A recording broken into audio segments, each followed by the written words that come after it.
This is Secular Founding Period History, and my name is Tony Messina.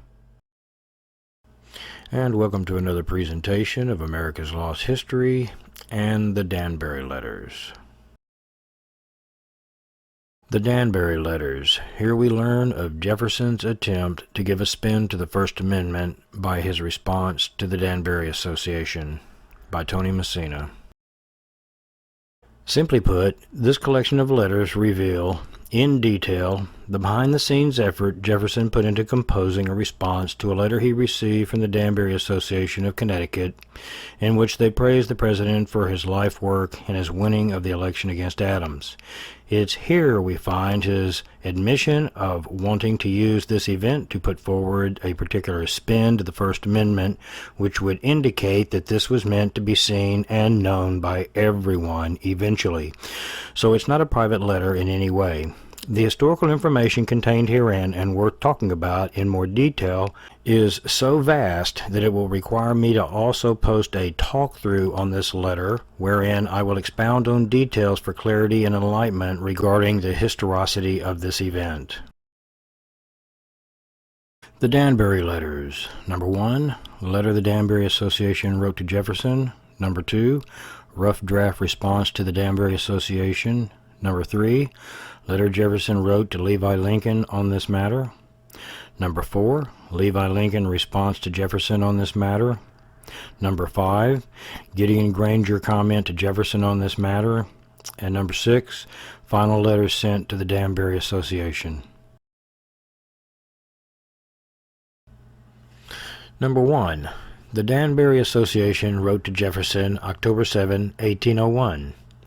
To President Thomas Jefferson, Sir, among the many millions in America and Europe who rejoice in your election to office, we embrace the first opportunity which we have enjoyed in our collective capacity since your inauguration to express our great satisfaction in your appointment to the Chief Magistracy of the United States, and though our mode of expression may be less courtly and pompous than what many others clothe their addresses with, we beg you, sir, to believe that none are more sincere.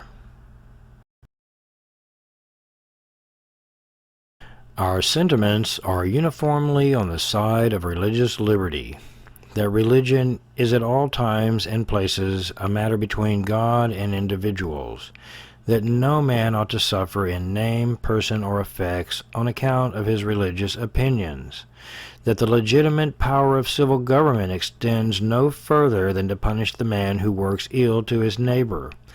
But, sir, our constitution of government is not specific.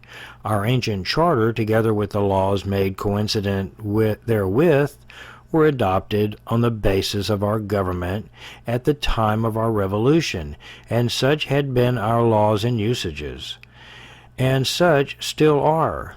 That religion is considered as the first object of legislation, and therefore what religious privileges we enjoy as a minor part of the state, we enjoy as favors granted, and not as inalienable rights, and these favors we receive at the expense of such degrading acknowledgments as are inconsistent with the rights of freemen.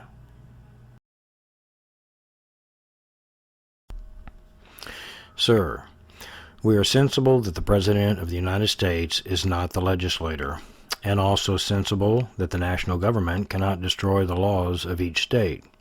But our hopes are strong that the sentiments of our beloved President, which have had such genial effect already, like the radiant beams of the sun, will shine and prevail through all states and all the world till hierarchy and tyranny be destroyed from the earth.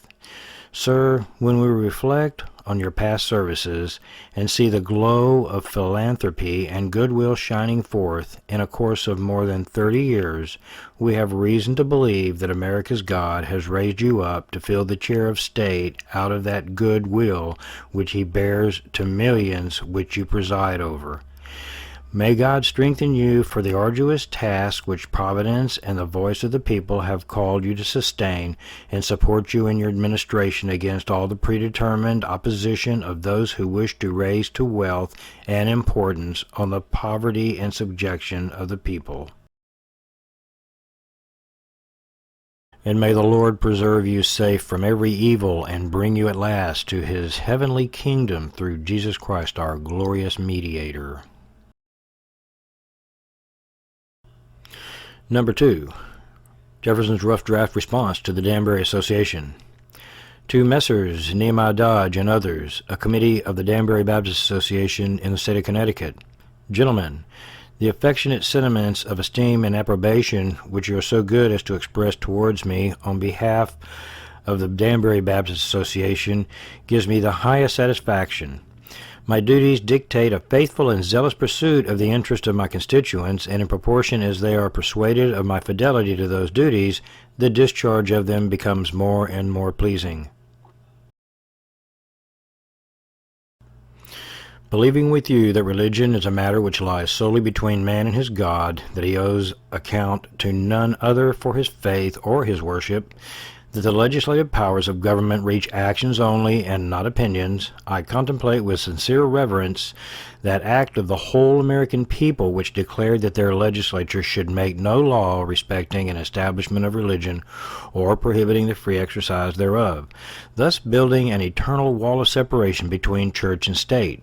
Congress thus inhibited from acts respecting religion, and the executive authorized only to execute their acts, I have refrained from prescribing even occasional performances of devotion, prescribed indeed legally where an executive is the legal head of a national church, but subject here, as religious exercise only, to the voluntary regulations and discipline of each respective sect.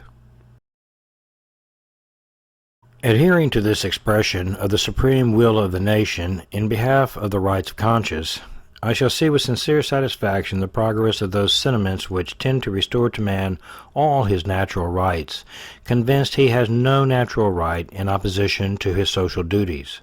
I reciprocate your kind prayers for the protection and blessing of the common Father and Creator of man, and tender you for yourselves and your religious association assurances of my high respect and esteem.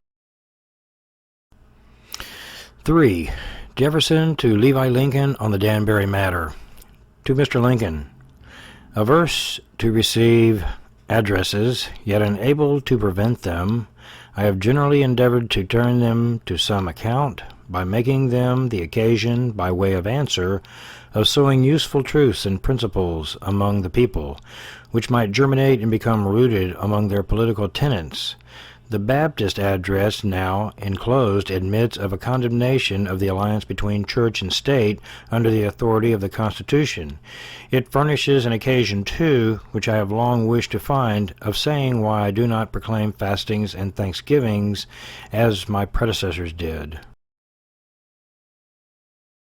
The address, to be sure, does not point at this, and its introduction is awkward.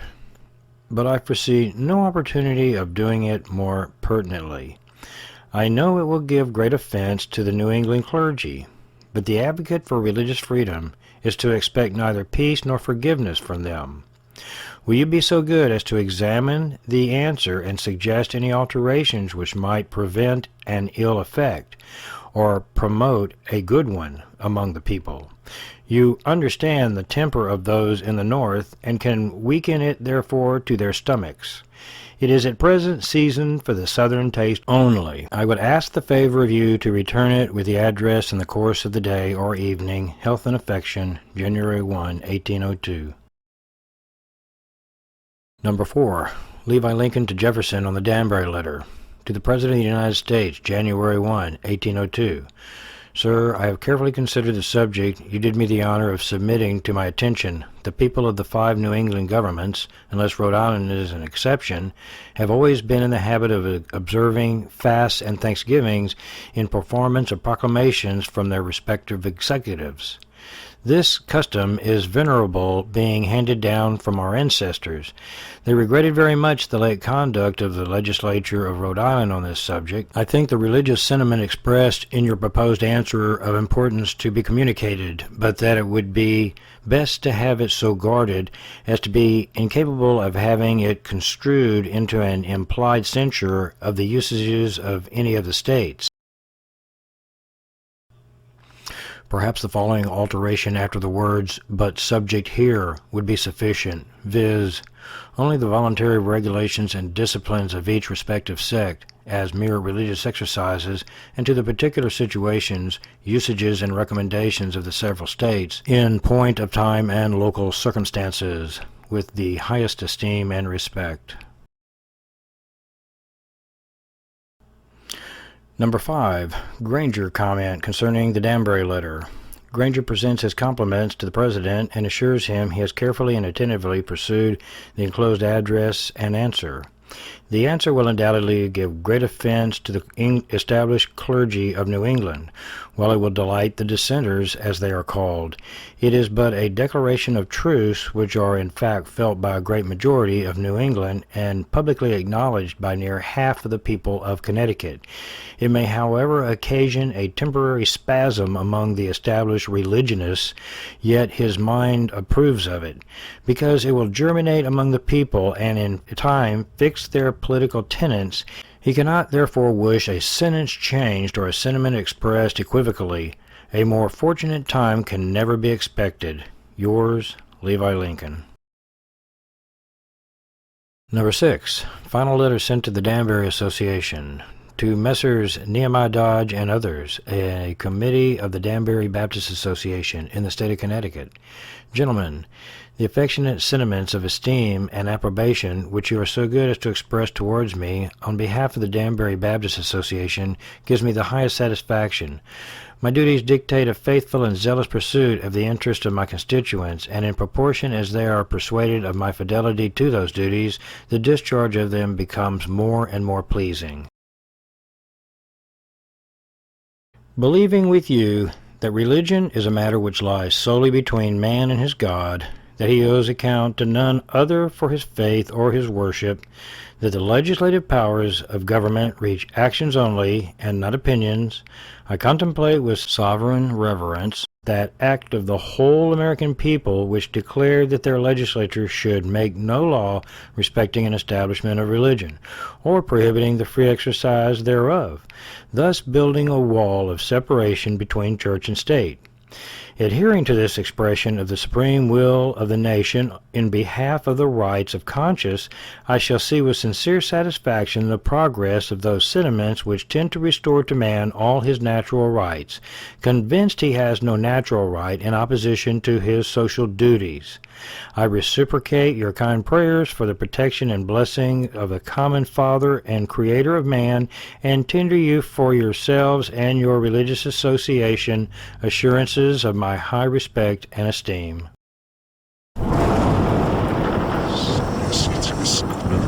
Yes,